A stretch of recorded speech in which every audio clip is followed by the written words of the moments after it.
Bismillahirrahmanirrahim. Assalamualaikum warahmatullahi wabarakatuh. Bertemu lagi kita untuk sesi pembelajaran yang seterusnya.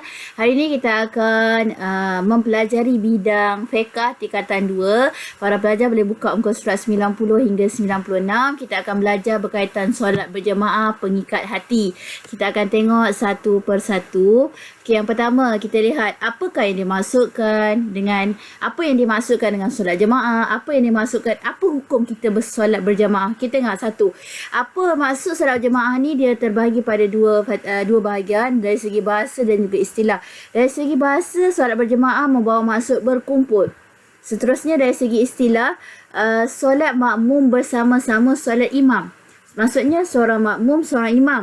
Sekurang-kurangnya seorang imam dan seorang makmum. Maksudnya dalam kata yang lebih mudah, solat di antara dua orang, seorang yang bergelar imam, seorang yang bergelar makmum. Okey. Apakah hukum dia? Hukum solat berjemaah ni terbagi pada dua. Yang pertama individu dan juga komuniti masyarakat.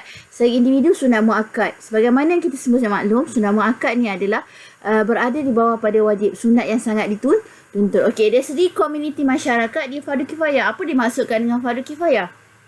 Di mana sekiranya seorang atau beberapa komuniti kecil melakukan solat berjemaah, maka kewajipan itu telah gugur kepada yang lain. Cuma seandainya tiada yang melakukannya, semuanya berdosa. Okey, syarat untuk menjadi imam dia ada kriteria dia, ada syarat dia, bukan senang-senang. Yang pertama kita lihat, imam tu boleh baca Al-Fatihah dengan betul. Yang pertama. Yang kedua, imam lelaki bagi makmum lelaki. Imam perempuan hanya untuk imam lelaki bagi semua makmum. Imam perempuan hanya boleh untuk makmum perempuan. Yang ketiga, makmum meyakini sahnya solat imam. Okey. Ciri-ciri keutamaan orang yang dipilih sebagai imam. Siapakah yang akan dipilih?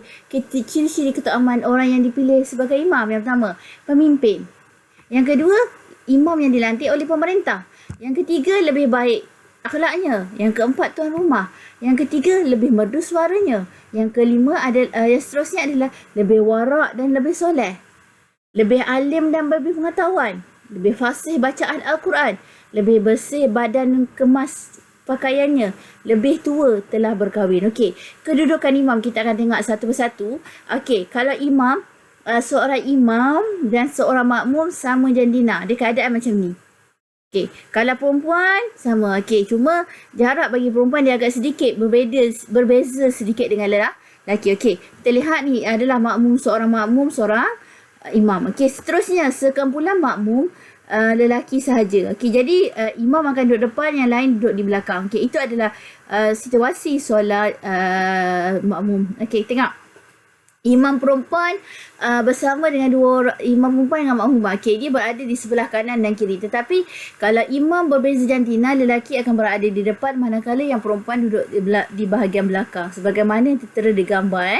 Okey, seterusnya kita lihat imam perempuan atau lebih, makmum perempuan. Imam perempuan 3 atau lebih, dia sama, dia akan sekata lah. Tetapi kalau imam lelaki, dia ada sekumpulan lelaki dan seorang perempuan. Dia duduk di belakang imam. Okey, seterusnya seorang makmum lelaki dan sekumpulan makmum perempuan. Okey, kalau seorang dia ada di sebelah. Okey, kalau dia ramai sama ramai dia di belakang. Kita boleh lihatlah ke situasinya seperti berikut. Syarat solat berjamaah. Yang pertama, mesti makmum berniat mengikut imam. Salli fardhu zuhri raka'ati makmuman. Kita berniat ikut imam. Okey, yang kedua, makmum mengetahui pergerakan imam. Makmum tu dah tahu apa. Imam tahu rukuk ke, sujud ke dan sebagainya.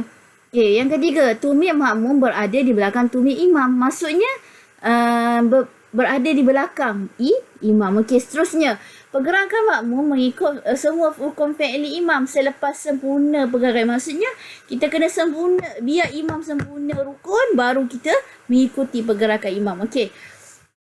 Jarak di antara saf terakhir di dalam masjid dengan saf pertama di luar masjid lebih kurang 150 meter. Itu 150 meter. Tapi kalau kita berada di Mekah dan Madinah, dia lain lah, sebab kepadatan manusia yang lain kan. Kepadatan manusia yang terlalu ramai sampai terpaksa bila nak solat Jumaat tu penuh kan, sampai tepi jalan dan sebagainya. Okey. Tapi kalau yang normalnya 150. Okey. Makmum masbuk dan makmum muafiq. Apa itu makmum muafiq? Muafiq ni dia sempat baca surah Al-Fatihah dengan sempurna dengan imam. Dan dia sama-sama dengan imam sebelum rukuk utama. Tu makmum Muafiq dia akan jadi dia makmum Muafiq hendaklah menyempurnakan rakaat bersama-sama imam. Okey, makmum masbuk. Masbuk ni makmum yang tak sempat baca Al-Fatihah dengan sempurna bersama imam sebelum rakaat pertama. Jika sempat rukuk atau maknanya maka dia dapat rakaat. Maksudnya kalau tak baca dia rukuk sama dengan imam, dia dah sama dapat rakaat. Okey, makmum masbuk hendaklah mensempurnakan rakaat tinggal selepas imam memberi salam. Okey, kafiat solat bagi makmum masbuk. Kita pertama, tidak tergesa-gesa mendapatkan rakaat bersama-sama imam. Yang kedua, berdiri tegak, berniat takbiratul ihram, tamak nina serta terus mengikut pergerakan imam. Okey. Kemudian tidak memberi salam bersama imam.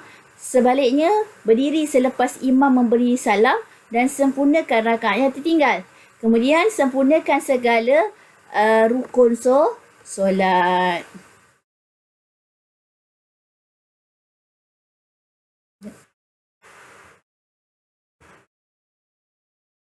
Okey.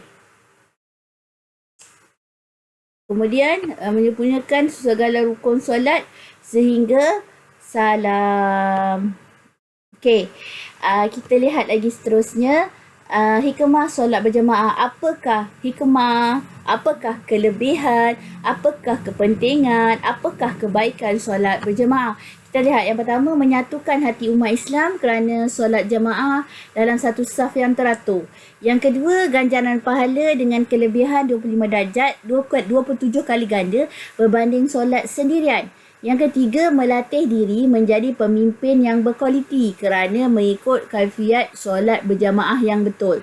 Okey, melahirkan masyarakat yang berdisiplin dan patuh pada arahan pemimpin kerana melazimkan diri mengikut segala pergerakan imam. Okey, itu kelebihan dia. In case ada soalan, nyatakan kepentingan solat berjemaah. Okey, awak boleh ambil contohnya menyatukan umat Islam. Kenapa dia dapat menyatukan umat Islam? Kerana sentiasa solat dalam saf yang teratur. Ataupun bagaimanakah solat berjemaah menjadikan masyarakat yang bersatu padu? Kerana dapat lahirkan masyarakat yang disiplin. Kenapa? Kerana patuh pada arahan kerana melazimi ikut segala pergerakan imam. Ni adalah contoh-contoh bagaimana kita nak menghuraikan ataupun nak menyelesaikan masalah persoalan kebat. Kita boleh fahami lah. Yang pasti kita kena faham, kita kena tahu, kita kena baca. Okey, seterusnya saya nak minta para pelajar buat latihan tajuk ni 2 soalan saja, tak perlu banyak. Dan juga cuba ambil sedikit not-not penting supaya dapat ingat lah, masuk dalam. Okey, yang pertama kita jelaskan 3 syarat solat berjemaah. Yang kedua, kaitkan 2 hikmah solat berjemaah dengan pembentukan disiplin. Macam tadi kan, contohnya melahirkan masyarakat disiplin. Kenapa? Kerana sentiasa ikut arahan imam. Okey, apa dia? Disiplin diri. Jadi okey, dia boleh cuba garapkan, cuba gali, cuba fahami dan cuba selesaikan persoalan yang telah ditera. Okey, sekian saja untuk kelas hari ini. Jumpa lagi pada kelas yang akan datang.